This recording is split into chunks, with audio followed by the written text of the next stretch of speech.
Please come in, and I'd like to have your undivided attention, if I may. Come on in and grab a seat.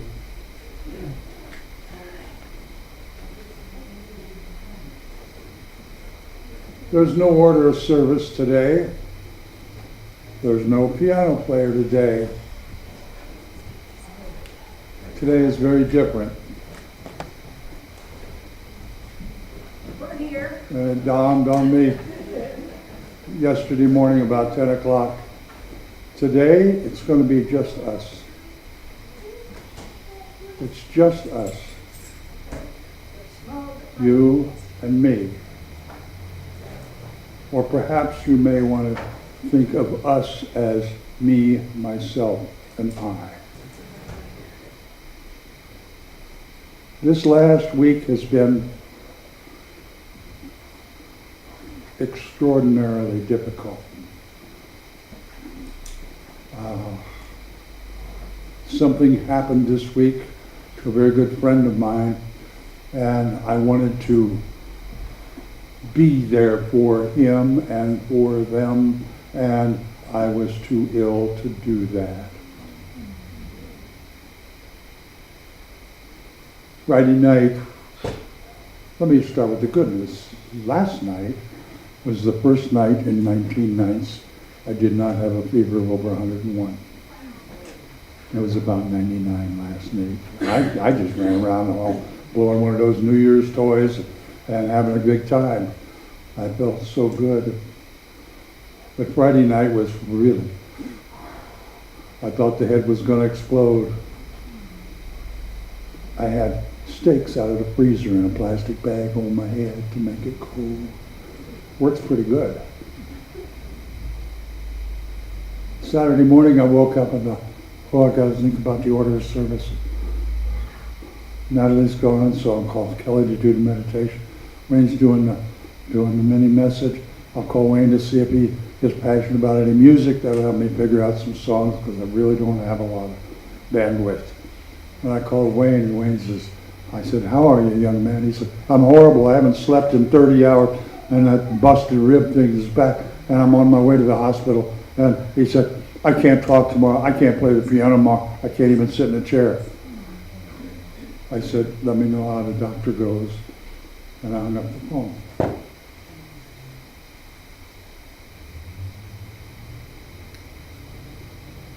I was sitting there on my front porch, holding my cell phone. I know I had the cell phone in my pocket, and I was going like this, not knowing what to do. How do I find a piano player? How do I find people? How do I... And I looked out.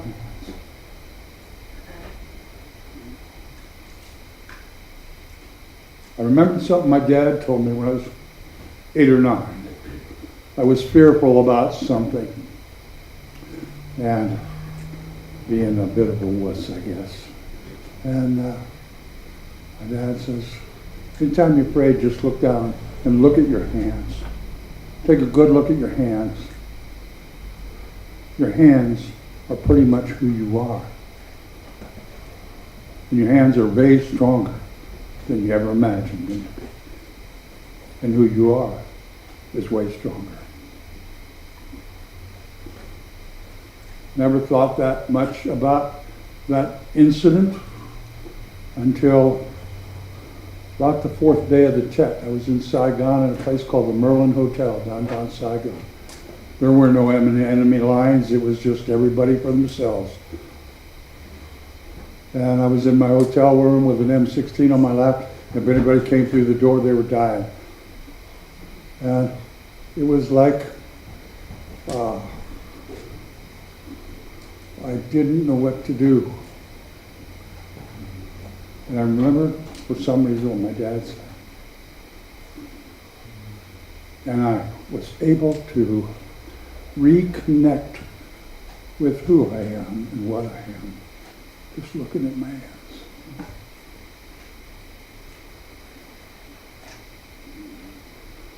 So yesterday morning,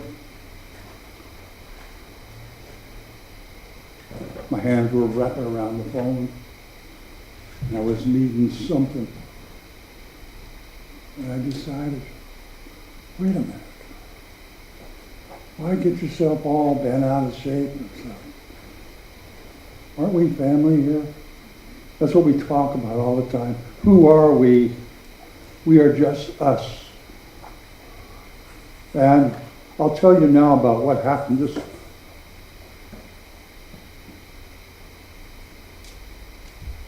week. 2 years ago in December, I married a couple. They'd been to church here a few times. He was raised here in Roanoke Park, and his wife is a beautiful young lady from Thailand. It's Rick and Mary. I think some of you may have seen them. They're going to be here maybe next week. And Rick told me as I was and we've become very good friends, and he's told me that when he was a very young teenager, his mother got killed there in Roanoke Park, murdered. And they found her body beaten to death over by Sonoma State. And that was over 40 years ago. Never found who did it. He's had that to deal with, and that was hard on him as a young person. Well, they never found who did it until last Tuesday. They had a DNA finally, after 40 years of cold case, and they finally proof positive. Went up to Lakeport or Clear Lake, somewhere in Lake County. Arrested the guy, put him in jail, arraigned him on Tuesday, no bail, and he's going to prison forever. It's open, shut, pretty inclusive. And on one hand, isn't that wonderful? Maybe justice will be done. But on the other hand, here's my dear friend Rick, who's dealt with that tragedy 40 years ago and kind of compartmentalized it however we do. And all of a sudden, the whole can of worms gets opened back up.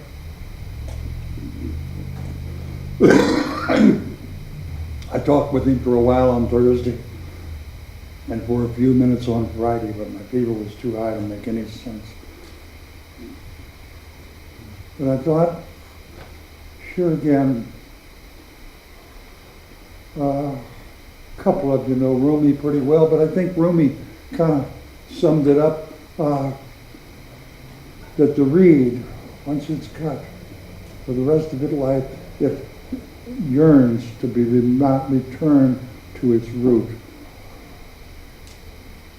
And I think all of us, when we feel disparity, fear, anger, overwhelmed, we want returned, then we want to go to someplace safe. And where is that place safe for within us, except us? That's our source. That's our pit. That's our gut. And I thought today maybe I had no idea Natalie was going to be here. So I decided, I think for a practice, kind of maybe take a little spin on what my old man told me when I was a kid. I'd like you to all look at your hands. Just look at them. Do you have any idea how incredible these two things are?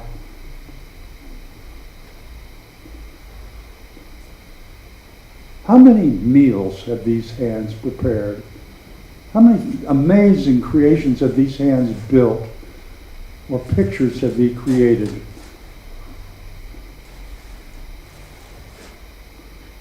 Think about when you walk in the bathroom. 3,942 tasks every single day in the bathroom alone. I don't have to go into detail, but we should all be aware.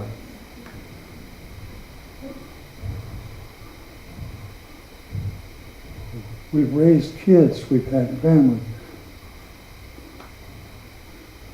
These hands have done amazing things. We've learned to trust in our hands. And the minute I think that we can begin to connect with how important the awareness of our hands and how they represent the rest of us as well. When we can maintain that awareness, that's an amazing feeling. It's amazing awareness. But now, look at these hands. Look at your hands again. What is the best moments those hands have ever experienced? Is when they're touching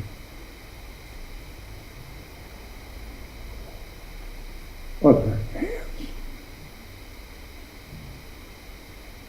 When they're connected with someone else.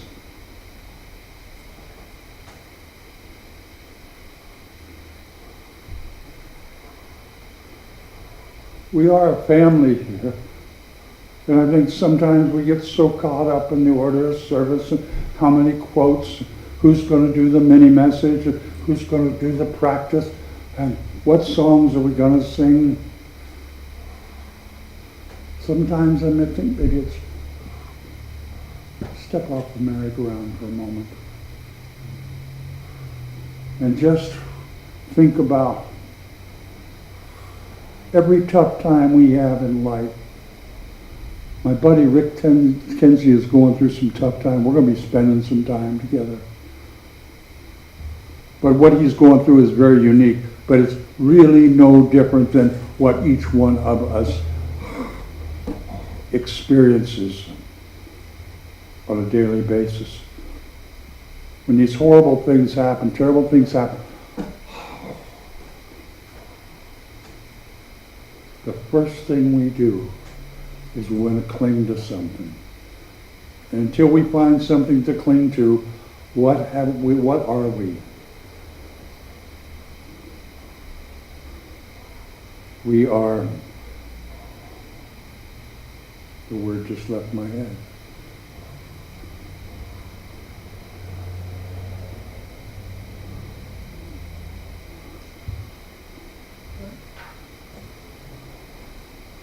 We are victims. We allow ourselves to be victimized by situations all the time.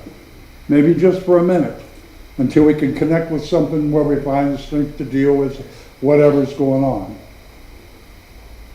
But I think all of us in life, as we go through day after day, and the big stuff, the crazy stuff happens, our first result is to feel like a victim because we weren't prepared for that. What do we do now? I am so abused. Until we can get the strength that we need. And that strength that we need, it's us.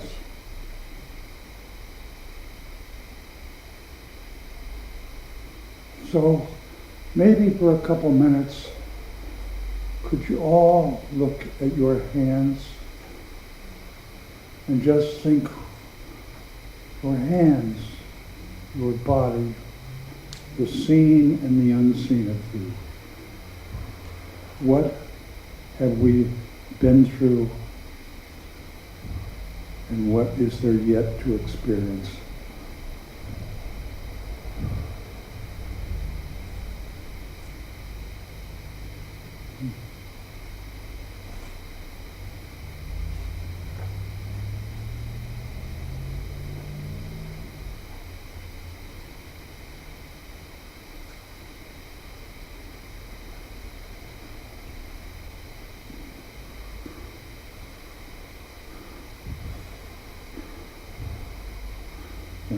When we become certain and confident that our strength, our courage, our tenacity is all within our own self. It's in our being. When we have that resolution, when we have that confidence, that realization,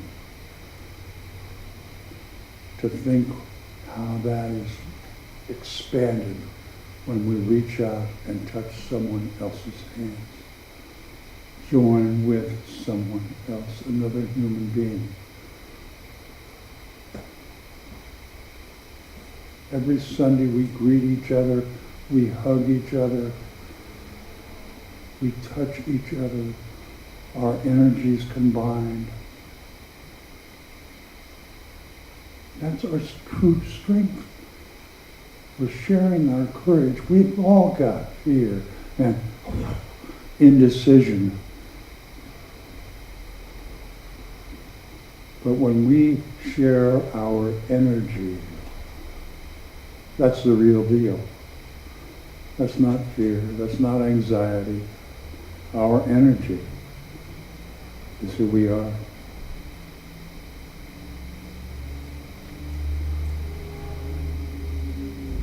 So in this world, my dear friends, it is just us.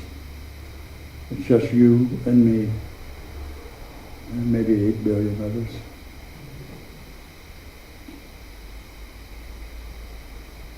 But when the going gets really tough, there's one you can turn to. Just look in the mirror.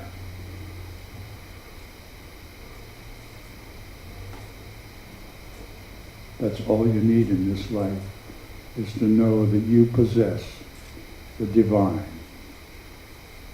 You are a creation of God. You have the power and the complexity and the intelligence of all creation. And I'm sure some of you are like me. We just try hard to show how stupid we are, in spite of that.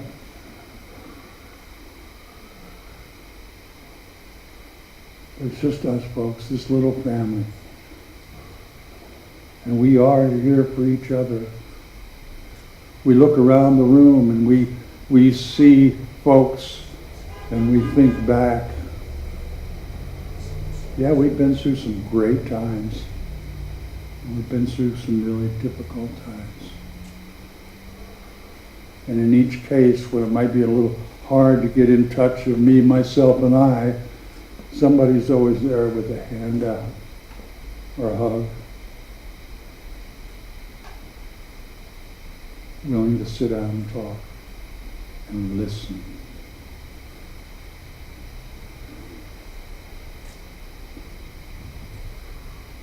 I can't imagine having more abundance than being aware of just what these represent, just what these do, not only for ourselves, but for each other.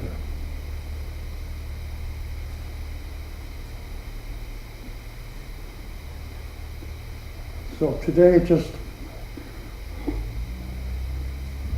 I encourage you to spend some time thinking about being in touch and in contact with the you, the real you.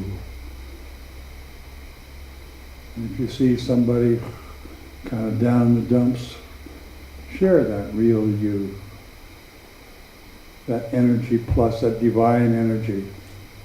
Share it. Reach out and give them a hug. Offer them a cup of coffee.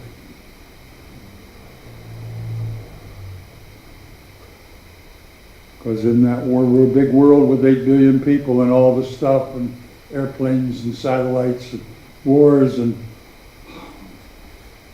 there's still, it's just us.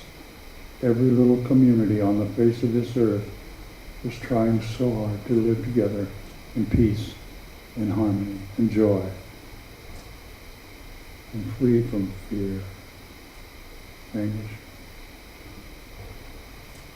So my dear friends, that's it for today. It's just us. Please take that home with you. Next week we'll get back on the merry-go-round. We'll have music and a mini message, all the warm and fuzzy, and things that help make this a unique experience for each one of us. that we each look forward to week after week.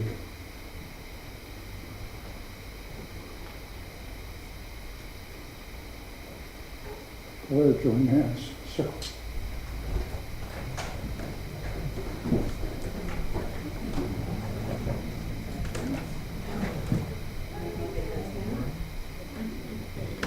Before I go any further, I'd like to introduce this young man right here next to me. His name's Zach. He's from Sonoma State. And he and I can chat more. He's an intelligent guy, and I don't know everything he knows.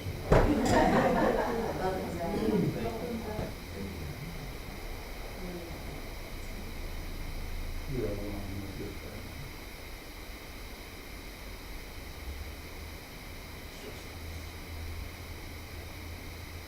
We are here. We've been here since 1900. Because we give again. Because we reach out and hold hands. Because we hug each other. And we try not to judge each other. We try to accept each other just as we are.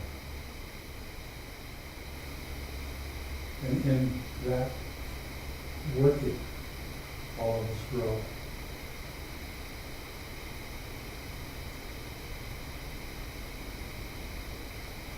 It's just us. So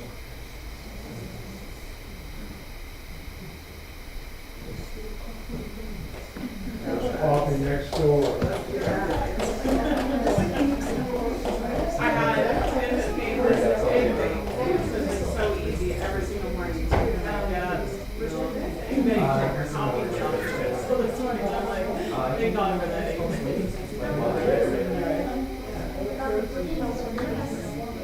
We're trying to get all this.